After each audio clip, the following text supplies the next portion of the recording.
अर्थाने सगळ्या महाराष्ट्रातील जनतेच्या मनातला जो प्रश्न आहे, अजितदादांचा जे निधन झाले ते घातपाताने झाले, तो मुद्दा रोहितदादांनी अतिशय अभ्यासपूर्ण आणि स्पष्टपणे या ठिकाणी मुंबई असेल, दिल्ली असेल, तिथल्या पत्रकार परिषदेमध्ये मांडलेले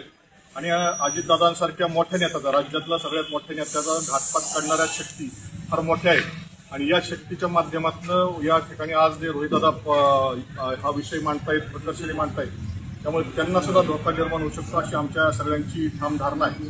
मी कर्जत जामखेडमधला एक सामान्य कार्यकर्ता म्हणून, तसेच नागरिक म्हणून आणि एक रोहितदादा पवार हे राज्याच्या युवकांचं एक आशास्थान प्रेरणास्थान आहे आणि अशा नेतृत्वाच्या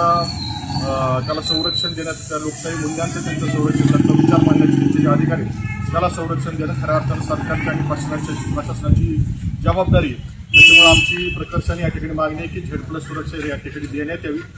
आवर्जून या ठिकाणी सांगतो की आम्ही कार्यकर्ते म्हणून सुद्धा सरकारवर कुठेही अवलंबून राहणार नाही.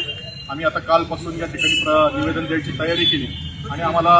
तालुक्यामधनं, मतदारसंघामधनं नव्हे तर महाराष्ट्रभरातून या ठिकाणी फोन आले. आम्ही 13 ते 14 कार्यकर्ते दररोज म्हणजे 24 तास रोहितदादाबरोबर कसे राहतील, हे सगळे तरुण कार्यकर्ते असतील, निर्भीड कार्यकर्ते असतील, छातीवर गोळ्या झेलणारे कार्यकर्ते असतील, ते रोहितदादांचं कवच म्हणून या ठिकाणी आम्ही या ठिकाणी उद्या परवापासून अर्थात रोहितदादांची या संदर्भातली आम्हाला परवानगी घ्यायची आहे. ती घेतल्यानंतर आम्ही सगळे त्या ठिकाणी असणार आहे. ते टीम 12 ते 13 लोकांची टीम